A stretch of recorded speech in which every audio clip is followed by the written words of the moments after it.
this edition of Mississippi Roads, we're going to take a couple of minutes to unwind and relax a bit at one of the state's beautiful parks, Dunn's Falls, near Enterprise.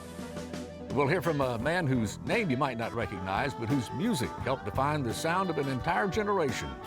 We'll travel to a small town that's not used to seeing a comic book convention, but managed to host a successful one.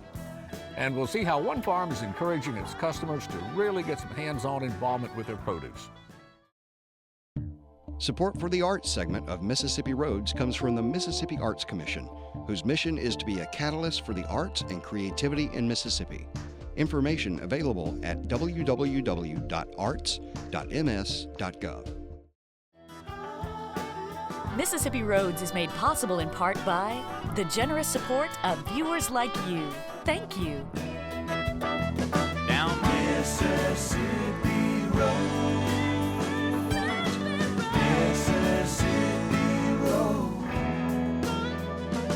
Now, welcome back to Mississippi Roads. I'm your host, Walt Grayson. You know, one of the benefits of living in Mississippi is you're never too far away from a beautiful nature area. You know, someplace where you can get out, walk around, enjoy nature, clear your mind, collect your thoughts. And that's what brings us to Dunn's Falls, just outside of Meridian. Dunn's Falls has more than 30 acres of parkland nestled along the Chunky River in Lauderdale County. Way back in the mid-1850s, an Irish immigrant named John Dunn saw an opportunity to divert a stream towards the bluffs that line the eastern side of the river. It was at that point he built a water wheel, letting the power of nature and gravity take over as the stream makes a 65-foot drop to the peaceful Chunky River below. The area has seen a lot of history, too, as it became an important location during the Civil War. Having a natural source of power on hand came in handy to the Confederacy, as they put the mill to work making needed items for day-to-day living, like blankets, knives, and hats. In fact, one of the more famous kinds of hats was later made here. We'll come back to that in just a bit. Well, while we're outside taking in the beauty of nature here in Mississippi, it occurred to me that the state is famous not only for things pleasing to the eye, but also pleasing to the ear, specifically music. We ran across one man who worked in the background at Motown for years, and his style earned him an unusual nickname.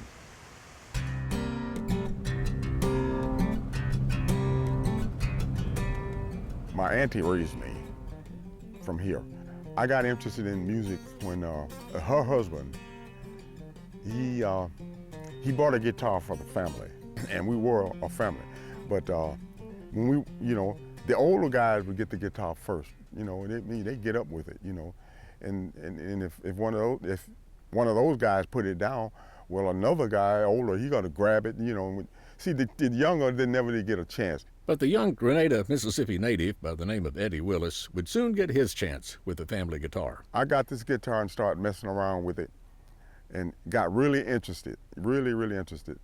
And as time go by, I start listening to the radio. It didn't make no difference to me what the music was, country and western, hillbilly, blues, I was just, I had gotten into it so very much. And then I started listening to Memphis, Tennessee.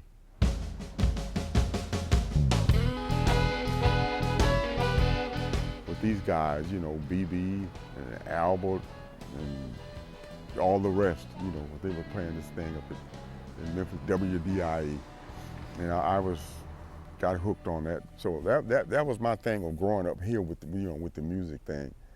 I just love everything that I could get a hold of. And it just seemed like I was becoming possessed, man, with music. Taking his love of music with him, Eddie moved to Detroit at the age of 14 to live with his mother and attend high school.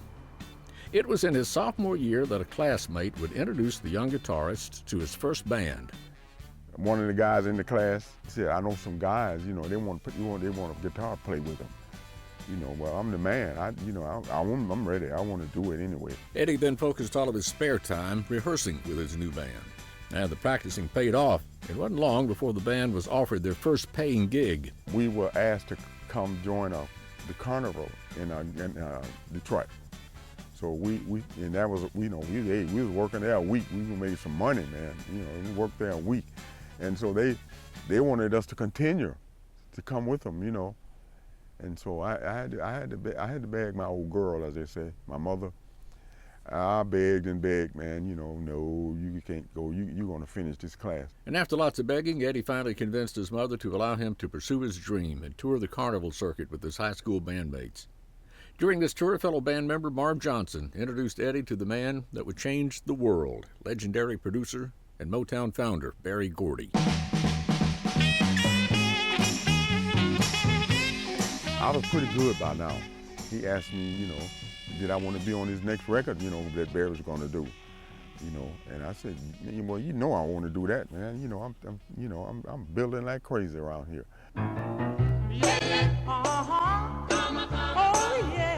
The song was "Come to Me."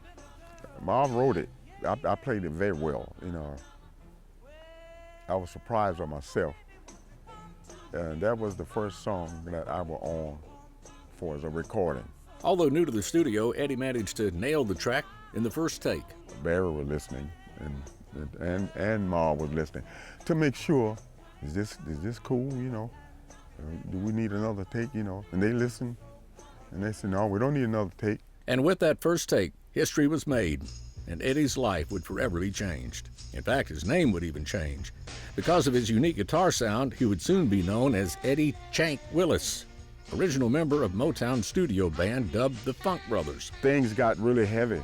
Heavy indeed. Eddie's guitar style would become a part of the fabric of the Motown sound that would resonate through the ears of listeners for generations to come. I'm a bass player, so my hero was James Jamerson, who was the Motown bass player. As I tried to pursue being the next James Jamerson, I kept noticing that there was something that was really gluing those tracks together. It was just this rock solid, diamond bright sounding guitar sound that was just going jank, jank, jank on the Supremes, the Temptations.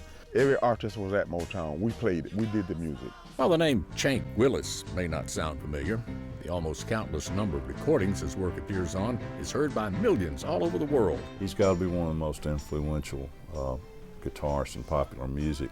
There are many, many great musicians from Mississippi, you know, from Muddy Waters to B.B. King and beyond. But I'm not sure that anybody has been heard more than Eddie Willis has, albeit somewhat anonymously. It was a wonderful feeling, man. The most wonderful feeling, one of the most you could ever think of, you know, hearing yourself on radio. After helping create what's known as the Motown sound and being recognized with numerous awards and honors, the master guitarist moved back to Mississippi, where he received the 2013 Governor's Arts Award for Excellence in Music. This is a great honor for me, and I am so thankful to be here. It's long coming and well-deserved. I can't think of anybody who's deserved it more, because he's been just part of millions and millions of people's lives. It was a heck of an honor, man. You know, I felt good, man. I felt good just coming out there and seeing these people, you know. I don't have forever out here. I got 1, 2, 3, 4, 5, 6 minutes. No, 2. So I'm through. I appreciate it and thank you so very much. To have this coming from the state of Mississippi, the governor's mentioned, that's a big honor for me because I'm at home. Guys like Eddie, their contributions permeate all of popular music. He's the guy that was the guitar player on the soundtrack for a lot of folks' lives. Hearing this stuff now, you know, I go in the bedroom, I listen, and I really get choked up very badly. Every one of the other guys are gone. While I'm listening and knowing what everyone played, you know, they're playing some stuff is unbelievable, and I can't believe that's what was coming out. I understand it more now, you know, and I hear it, and it is so unbelievable. It was once said that it's better to burn out than fade away. But for Chank Willis, neither of those rules apply. With Eddie Willis, his guitar playing, his approach to guitar playing, and I think, frankly, the way he heard the tunes and then interpreted his parts, that's what made the music so good, because he played it so right. My girl, my girl, my girl. talking about my girl, my girl. I've got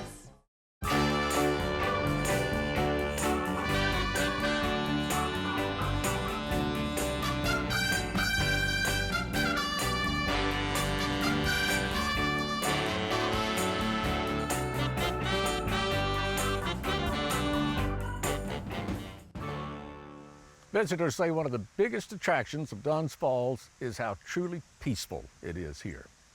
They visitors hike the nature trails or go down and visit the falls or bring your rod and reel and get out on the chunky river and try your hand at catching a catfish or brim, a carp, or a perch. And of course, it's the water that made Dunn's Falls so attractive to John Dunn when he settled here. And it's the water that continues to draw visitors to this area to this day. But while the water is now used purely for recreation, it was originally used to power a grist mill and a cotton mill. Now, the original mill was lost to time, and the one that stands here now, the Richardson Carroll grist mill, was brought in later. And while the water wheel isn't turning right now, there's nothing needing to be made, that wasn't always the case. We mentioned the flour and the cotton that it made, but a man named John B. Stetson came here to hone his hat-making skills. And hone them he did. If you've ever heard of a Stetson hat, well, you should thank Dunn's Falls for providing John the place to work on them.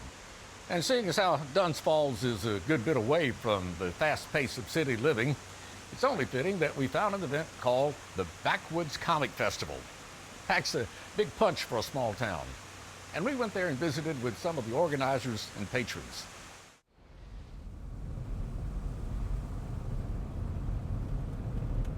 Travel 96 miles or so on Highway 25 north from Jackson, and you'll find the town of Louisville with a population of 6,631 Mississippians. You'll also find 100 unofficial citizens living inside the mind of artist Andy B. Childress.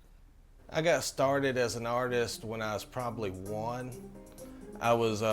Mom told me I was sitting at the table in my high chair. My brothers was doing their homework, and I was wanting something, and my oldest brother finally figured out it was a pencil. Then the second thing I wanted, is pretty easy to figure out, was paper.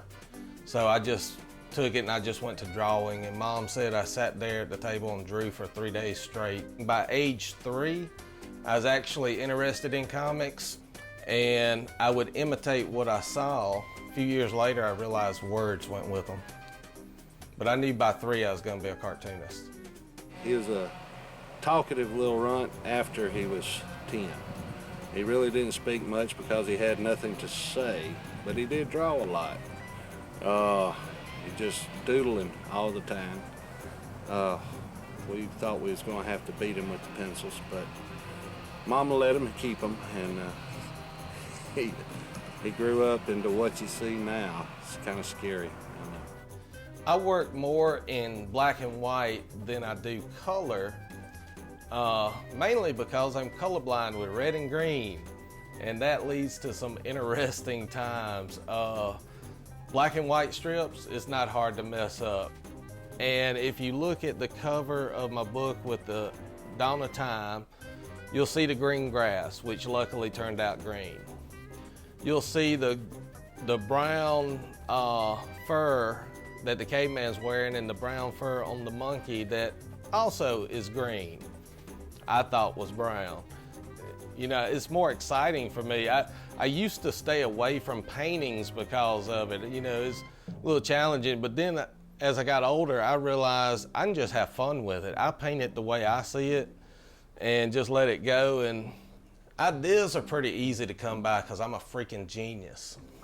You know, it just come from everywhere. You know, I see something normal, everyday life, and I just burst out laughing because I see the way to twist it into, you know, where it's a little humorous, maybe a little twisted humor. My first character that I ever created was Herman the Psychotic Chicken. He now goes with the strip Mississippi Swamp Dragons, which, as the name suggests, is about a psychotic chicken and a pessimistic clown. So you have me in class, 9th grade art class, and my teacher, you know, asked us to draw something Easter in it. And, you know, I had artist block that day, so I just wrote the word Easter drew a box. He said, no, that don't count. So I drew a chicken in a floppy ear hat.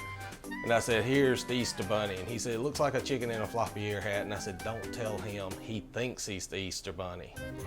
And then it got me to thinking, that could actually be a character.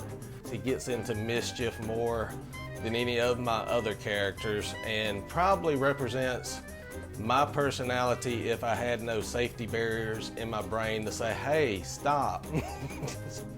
Although Andy's true nature is more comedic, he also has a dark side. Humor is the main genre that I use, but I also dabble in sci-fi and horror. I have the sci-fi strip, but I have a book I've put out a couple of times. It's the only work that I've actually collaborated with anybody. It's called Misfits and Mayhem, and it's just short horror stories. And I usually write half the stories in the book. My friend Shane writes the other half. And then I go in and I draw all the stories, letter them, ink them, put them together, and then put the book together and self-publish it and make it available online. A friend once called Andy a shameless self-promoter. With that said, Andy definitely knows how to market himself to the masses. You got something right on? All the comics are online, BubbaWorldComics.com. You go there and the 6 main humor strips are updated there. You know, one title for each day of the week. I have links to some of my other strips. I have a couple of extra humor titles that I work some. I do put books out now, which also you can find links to on the internet off of my website. After publishing 10 books and writing 6 weekly web strips, Andy's latest creation is the Backwoods Comic Festival in Louisville.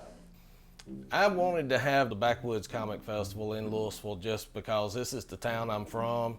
I wanted something like this, you know, in our town, and I was just tired of driving all over the state for all these other events. I wanted something I could just go to across town. I figured the town produced a cartoonist, why not let it produce a comic festival too? You know, have people come to our town, you know, and help our businesses with the tourism, just build it up. You know, for our first year festival, it did very well. Everybody was surprised at how well it did for a first year festival with one person running it. The vendors are all coming back because they loved it. The people that showed up really enjoyed it. I had people from all over the state coming to it. You know, I'm going to try to grow it a little more because everybody loved it. Everybody wants to come back. So we're just going to have fun every year with it. And I want to focus on the art, comics, and writing. You know, you can go to a big con and get a bunch of media guests. But I want this to be a place where you can come and find a bunch of people doing web comics or writing their novels being published, but maybe in the state, you know, somebody you don't hear of, where you can find the stuff that you normally wouldn't be able to find. One thing is I want to realize there's web cartoonists in Mississippi actually putting stuff on the web, and you can find them. Maybe more people that have thought about, hey, I'd like to be a cartoonist, but I live in Mississippi. I can't do it. Well, you can with the internet, you know, so there's nothing really stopping you. It's his dream, and that's what it's all about, is chasing the dream.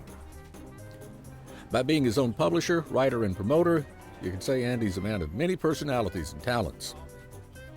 When you have split personalities, it's better to put them on paper than to act them out. Not that I have split personalities.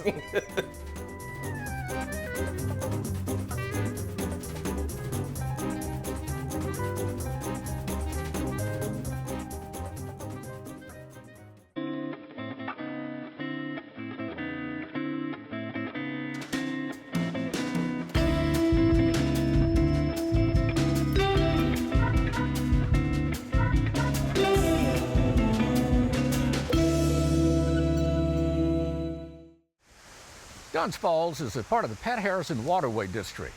That's a state agency named for a former senator that manages a lot of recreational facilities in Mississippi. In the district, you'll find camping and fishing and hiking and a lot of other activities built around the state's natural beauty. And the fact that the Chunky River flows right past the park is an added bonus. And by the way, the Chunky has been designated as a scenic river by the Mississippi legislature. It's only one of 3 such streams in the state to have that designation. Most of the shoreline along the Chunky is undeveloped, so taking a trip down the river is a bit like taking a trip back in time. And if you're canoeing, there's lots of sand and gravel bars to take a break on along the way. Perfect place to stop for a little while and have a picnic. And of course, like we mentioned earlier, there's plenty of fish in the pond too, if boating down the river's not your thing. Plus, during the warmer months, visitors love to take a splash and go swimming at the bottom of the steps. But regardless of if you want to get into the water or not, take a minute to take advantage of the walkway over the waterfall and the staircase to the bottom, where you can rest peacefully for a few minutes while hearing the soothing sounds of the waterfall. Plus, for those looking to spend a little extra time, there's primitive tent camping available and even a cabin for rent. While we're enjoying nature outside of Enterprise near Meridian, if you head north from here up toward Tupelo, you'll run into the town of Pontotoc. And at Pontotoc, we found an orchard whose owners encourage their customers to get out and pick their own fruit.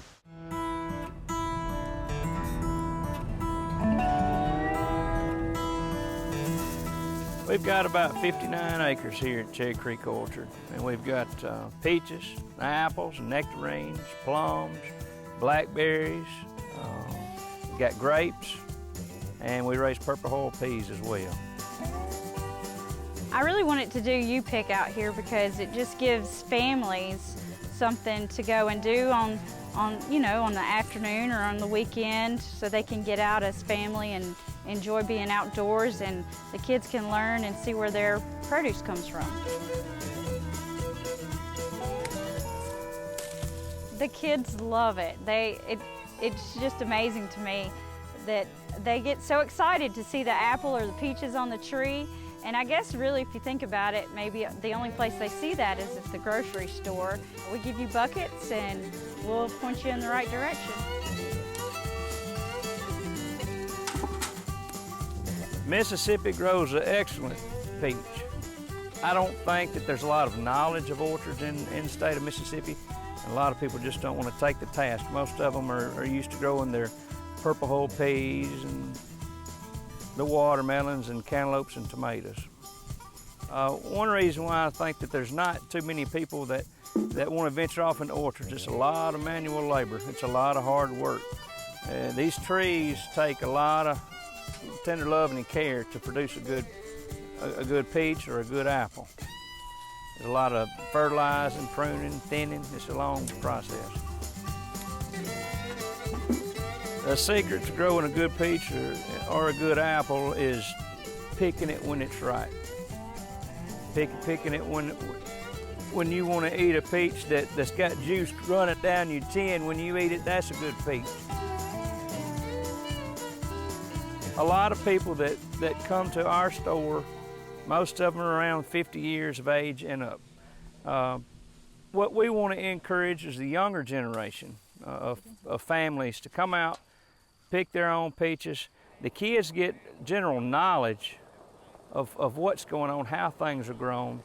And as they grow up, they'll remember that relationship, one, with their parents, and two, that memory may install them, hey, when they become parents, they want to bring their children out as well. And I think it's a closer bond that the parents and the children get.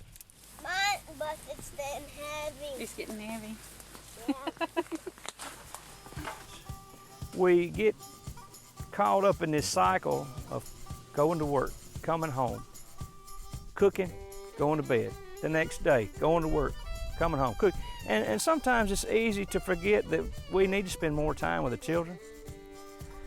These children that live in the cities, they need to have that experience of coming out to a farm and say, Dad, that peach is beautiful. I didn't know they grew on trees like that. They need that experience. Even if they want to go in the field and pick a purple hull pea. I didn't know that, Daddy. You know, they need that experience of just for general knowledge in one, bonding relationship from parent to child as another.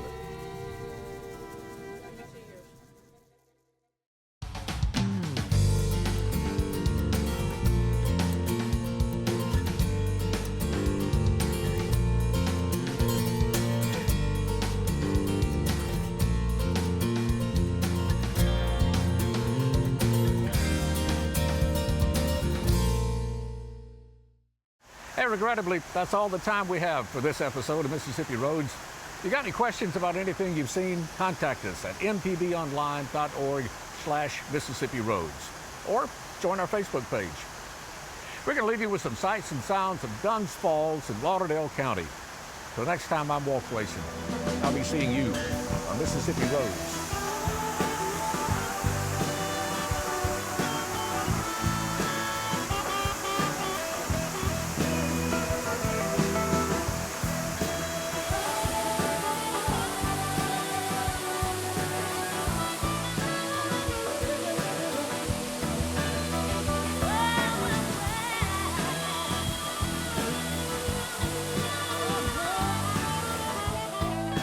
Mississippi Roads is made possible in part by the generous support of viewers like you. Thank you.